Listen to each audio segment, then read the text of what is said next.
අමතක වීම ඇති වෙන්නේ හිතේ තිබෙන මේ මුලාව නිසාද නැත්නම් අපි හිත හරි හැටි ප්‍රායෝගික පුහුණු වැඩපිළිවෙලකට ගහලා නැති නිසාද අපට එහෙම වෙන්නේ ස්වාමීන් වහන්සේ? පින්වත් වරුණ, මේ සිත යම් බඳු පුහුණුවක යෙදුවේ නැත්නම් බුදුරජාණන් වහන්සේගේ අනුශාසනාව යටතේ මේ සිත අසංවර වෙනවා. සහ සිතේ තියෙන හැකියාවන්, යහපත් වූ හැකියාවන් දුර්වල වෙලා අයහපත් වූ තත්වයන් මතුවෙනවා. දැන් අපි හිතමුකෝ අමතක වීම කියලා වරුණ.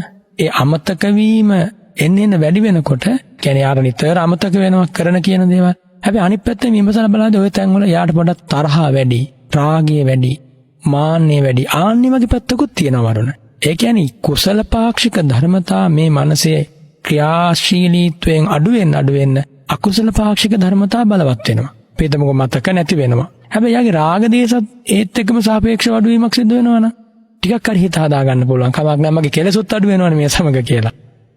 හැබැයි වරුණ එහෙම එකක් සිද්ධ වෙන්නේ නැහනේ. දැන් ඒ මතක නැතිවීම නැත්නම් අමතක වීම කියන කාරණය මතු වෙන්නේම වරුණ නීවරණ බලවත් වීම තුළ. කාමච්ඡන්ද ව්‍යාපාද ආදී නීවරණයන්ගේ ක්‍රියාත්මක වීම බලවත් වෙන්න යාට සතිය නැති වෙනවා. සතිය ගිලිහිලා යනවා. දැන් අපි මේ සතිපට්ඨාන කොටස් කතා කරන්නේ ඒ සතිය සංවර්ධනය කරන්නනේ, දියුණු කරන්නනේ. එතකොට දියුණු වූ සතියක් ඇති වෙනකොට ඔය තත්වයන් සෑහෙන දුරට මගේ හැරෙනවා වරුණ. ආයෙ දෙතුන් පාරක් දොර වැහුවද ඒව බලන්න අවශ්‍ය වෙන්නේ නැහැ. කිසි තැනක අමතක වීමක් ඇති වෙන්නේ නැහැ.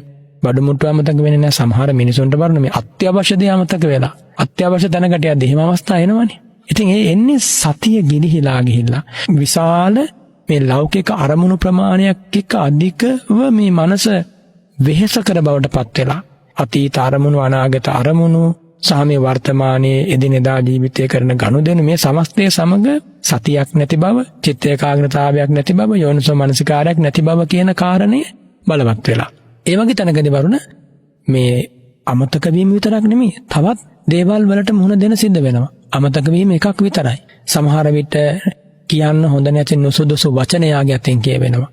සමහරට මේ හිතවතුන් තරහ වෙන විදිහ අත්වැරදීම් සිද්ධ වෙනවා යාගේ අතින්. ඇයිද මෙයා ඉන්නේ යෝනිසෝ මනසිකාරය නෙවෙයිනේ වරුණ. දැන් තමන් යෝනිසෝ මනසිකාරයෙන් නෑ කියන කණිතර අදාළ නෑනේ. හැබැයි යෝනිසෝ මනසිකාරයෙන් සිහි කල්පනාවෙන් හිටියේ නැත්තම් වරුණ එයා කරන කියන දේවල් යහපත පිණිස පවතින්නේ නෑනේ.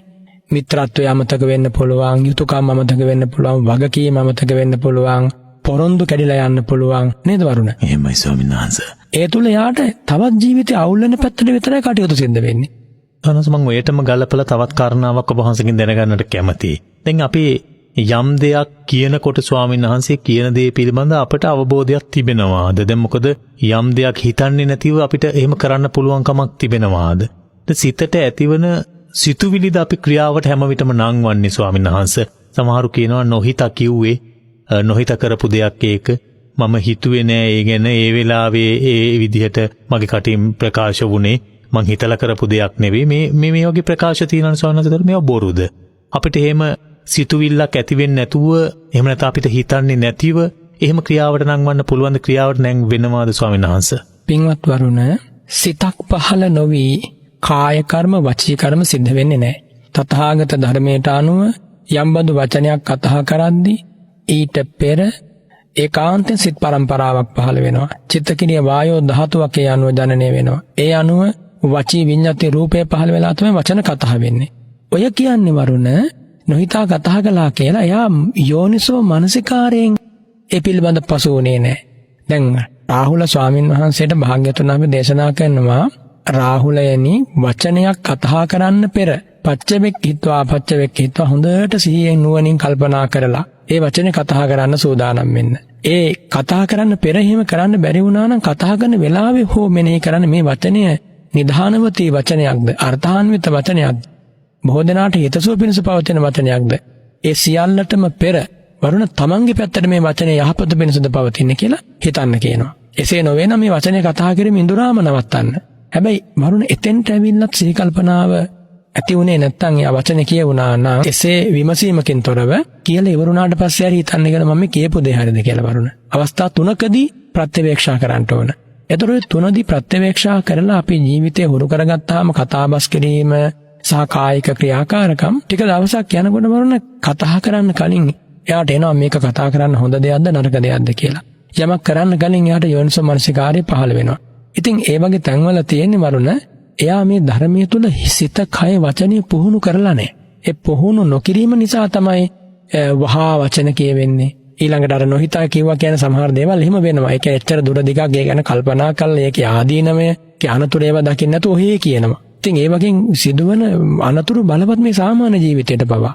මේ කටින් වචනයක් පිට වුණාට පස්සේ වරුණ කටවහල වැඩක් වෙන්නේ නැහනේ. එනිසා අපි කතා කරන වචනයෙන් සාමේ කායික ක්‍රියාකාරකම් වලින් බාහිරත් එක්ක මේ සම්බන්ධතාවය පවතින්නේ මේ ජීවිතේ. ඒ පරපටිබද්ධ භාවය. ඉතින් එතනදී ගිහි වේවා පැවිදි වේවා කාටත් වරුණ මේක බලපානවා. කතා කරන වචනේ පිළිබඳව හොඳ සිහි කල්පනාවකින් පසු වෙන්න ඕනි. වැඩියෙන් කතා කරනවට වඩා ප්‍රමාණයට කරන කතාව. ඒ වගේම තව කෙනෙකු සමග කෙරෙන පිළිසඳරේදී ඒ පිළිසඳර මුසාවෙන්, පරුෂ වචනයෙන්, කේලමින්, ඒ වගේම හිස් බවකින්, හිස් වචන කතා කිරීමකින් තොරව පවත්වන්න පුළුවන්. ආන්නේ පිළිසඳර තමයි උතුම් පිළිසඳරක් වෙන්නේ, උතුම් කතාවක් වෙන්නේ. කතාවේදී වේවා වරුණ, ක්‍රියාවේදී වේවා සිහි කල්පනාවෙන් තොරව නම් එයා ජීවත් වෙන්නේ. මෙලොවටත් එයාට ඒක අනතුරක්, පරලොවටත් අනතුරක්. එහෙමයි ස්වාමීන් වහන්සේ.